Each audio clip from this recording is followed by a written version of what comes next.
बिस्मिल्लाहिर्रहमानिर्रहीम। अस्सलाम वालेकुम। क्या हाल है आप लोगों का? उम्मीद है सब ठीक ठाक होंगे और मैं भी ठीक हूँ। बस आजकल मेरे किचन का कुछ और सेटअप बना हुआ है, इस वजह से मेरी वीडियोस जो हैं वो नहीं आ रही हैं। इंशाल्लाह 2-3 दिन में प्रॉपर तरीके से किचन सेट हो जाएगा तो फिर इंशाल्लाह प्रॉपर आपको वीडियो देखने को मिलेंगी। अच्छा, आज मैं क्या कर रही हूँ कि आज मैं बना रही हूँ आपके लिए आलू की कतलियाँ, जो कि सबके घरों में बनती हैं, ठीक है, लेकिन सबके यहाँ डिफरेंट तरीके से बनती हैं। मैं भी 2-3 तरीके से बनाती हूँ, लेकिन आज जो मैं तरीका आपको बता रही हूँ ये इंतहाई लजीज़ है और ये आपके सहरी में जो है वो बहुत काम आएगा। इफ़्तार में भी काम आ सकता है, जब आप डिनर करते हैं और झटपट आपको कुछ खाने का दिल चाह रहा होता है। और आलू वैसे भी छोटे बड़े सबको ही पसंद होता है। तो मैंने क्या किया है कि आलू की कतलियाँ बना ली हैं और इनको पानी में रखा है ताकि इसका कलर ख़राब ना हो। और ये आप देखें, ये मैंने थोड़े से मोटे काटे हैं, ठीक है, इनको बारीक नहीं काटा है, थोड़ा सा मोटा काट लिया। बस झटपट तैयार हो जाते हैं। अब हम तैयार करना शुरू करते हैं। तो पहले मैं जो हूँ वो एक पैन में लूँगी थोड़ा ऑयल, ठीक है। अच्छा, ये जो आलू होते हैं ना, वैसे भी आलू की जो सब्ज़ी है ना तो ये ज़्यादा मिर्च लेती है और ना ज़्यादा ऑयल लेती है, ठीक है। तो आपने देख भाल के इसके अंदर ऑयल वगैरह डालना है। थोड़ा सा गर्म हो जाएगा तो मैं 1 टीस्पून भर के इसमें सफ़ेद ज़ीरा डालूँगी, ठीक है।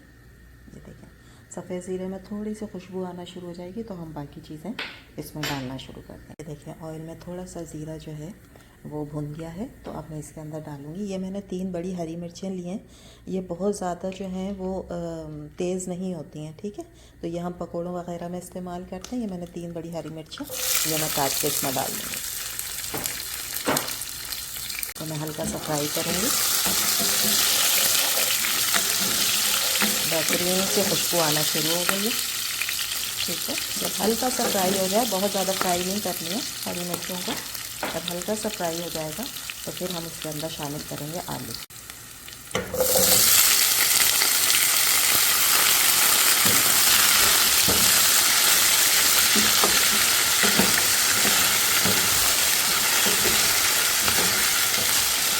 अब इस स्टेज पे हम इसके अंदर डालेंगे नमक।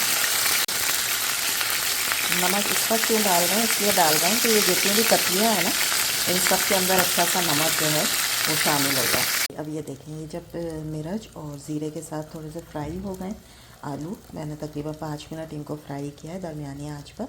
उसके बाद मैं इसके अंदर डालूँगी ये 2 दरमियानी प्याज़ें हैं जिसको मैंने स्लाइस कर लिया है ना। थोड़ी सी डिफरेंट रेसिपी, हम पहले डालते हैं प्याज, इसमें हम बाद में डाल रहे हैं, ठीक है। अब क्या होगा कि ये प्याज जो है ना, जब ये अपना पानी छोड़ेगी, क्योंकि प्याज में भी पानी होता है, ठीक है, तो ये अपना पानी छोड़ेगी। अब मैं आलूओं में पानी नहीं डालूँगी। ये जो डिश बन रही है इसमें आलू जो है ना वो बग़ैर पानी के ही गल जाएंगे, ठीक है। तो अब ये मैं इसको इसके साथ ढक के तकरीबन 7 से 8 मिनट के लिए हल्की आंच पे रख दूँगी। उसमें प्याज भी गल जाएगी और उसके साथ तकरीबन आलू गल जाएंगे, ठीक है। उसके बाद हम बाकी चीज़ें इसमें डालेंगे जी। अब तकरीबन 5 से 6 मिनट हो गए इसको प्याज के साथ पकते हुए।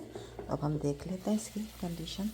ये देखें, ये ज़बरदस्त से प्याज भी नरम पड़ गई है, ठीक है, और खुशबू इतनी प्यारी आ रही है प्याज के साथ आलू के पकने की, ठीक है। और हरी मिर्च में बन रहे हैं तो और ज़्यादा फ्लेवर के हैं। अब इसके अंदर मैं क्या करूँगी, सिर्फ 1 टीस्पून में डालूँगी कुटी हुई मिर्च, ठीक है, क्योंकि हम हरी मिर्चें ऑलरेडी डाल चुके हैं और आलू जो है ना वो ज़्यादा मिर्च नहीं लेता है, ठीक है। उसके बाद मैंने क्या किया, ये एक दरमियानी टमाटर है, ठीक है, इसको मैंने कट करके ये डाल दिया। और ये तकरीबन मैं 1 से 1.5 पाव के करीब आलू बना रही हूँ। अगर आपने ज़्यादा बनाने हैं तो आप इसी की क्वांटिटी सारी प्याज की भी, टमाटर की, मिर्चों की बढ़ा सकते हैं, ठीक है। अच्छा, अब क्या है, अब ये कि वो जो है आलू वो तकरीबन 70% जो हैं वो गल चुके हैं प्याज के साथ। अभी 30% रह गए हैं।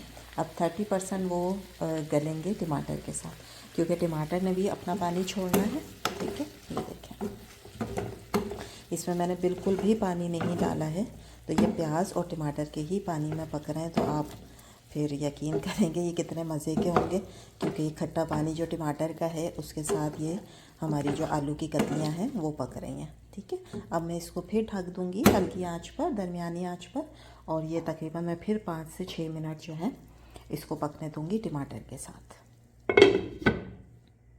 टमाटर डाले हुए तकरीबन 5-7 मिनट हो गए। अब हम चेक कर लेते हैं। ये देखें, माशाल्लाह कितना ज़बरदस्त कलर आया है। बस अब मैं इसको भून लूँगी और इसी में टमाटर जो हैं वो भी घुल जाएंगे। उसके बाद फिर हम इसको डिश आउट करेंगे, ठीक भून लेते हैं। मैंने आपसे कहा है ना, आजकल ज़रा मेरा किचन जो है ना वो बहुत ही कहीं और ही मैं बना रही हूँ, किचन नहीं है, ठीक है। तो इसलिए ये जो आवाज़ें आएंगी ना शोर वोर की, इसको आप प्लीज़ इग्नोर करें, ठीक है। तो मैं यही चाह रही थी कि मैं प्रॉपर हो जाए तो फिर कोई डिश बनाऊँ, लेकिन फिर काफ़ी दिन हो गए थे, तो मैंने कहा इसलिए मुझे कुकिंग शुरू कर देनी चाहिए।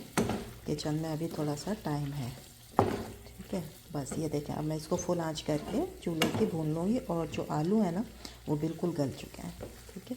इसीलिए मैंने इसको मोटा काटा था। अगर मैं इसको बारीक काटती ना तो ये इस तरह टमाटर और प्याज के साथ ना बिल्कुल भरता बन जाता, ठीक है। हमें भरता तो बनाना नहीं है, तो इस वजह से मैंने आलूओं को थोड़ा सा मोटा काटा था। अब इसमें टमाटर जो हैं वो फुल नरम हो चुके हैं, ये देखें। अब मैं इसको भून लूँगी और ये बिल्कुल ही इसके साथ मिक्स हो जाएंगे, ठीक। जी, हमारे मज़ेदार से मसाला आलू तैयार हो गए, और ये देखिए ऑयल भी इसका निकल आया, ये अच्छी तरह भुन गया। और जो ये रेड रेड आपको नज़र आ रहा है ना, ये वो हरी मिर्चें हैं जो हमने इस पर डाली थी। अब हम क्या करेंगे, बस फाइनली हम इसके ऊपर जो है हरा धनिया डालेंगे, ठीक है। और हमारे मज़ेदार से जो है आलू की कतलियाँ मसालेदार जो हैं वो तैयार हो गई हैं, और इसको आप पराठों के साथ सहरी में खाएँ तो ये बहुत मज़े की। मैं चूल्हा बंद कर दूँगी, ठीक है। उम्मीद है आप लोगों को ये सिंपल सी, आसान सी और घर के मसालों के साथ तैयार की हुई और बहुत कम मसालों के साथ तैयार किए हुए आलू की कतलियाँ पसंद आई होंगी। पसंद आई हैं तो लाइक करें, शेयर करें, सब्सक्राइब करें। इंशाल्लाह जल्द से जल्द मेरा किचन का मसला हल हो तो मैं और आपके साथ बहुत अच्छी रेसिपीज़ जो हैं वो शेयर करूँगी इंशाल्लाह। अल्लाह हाफिज़।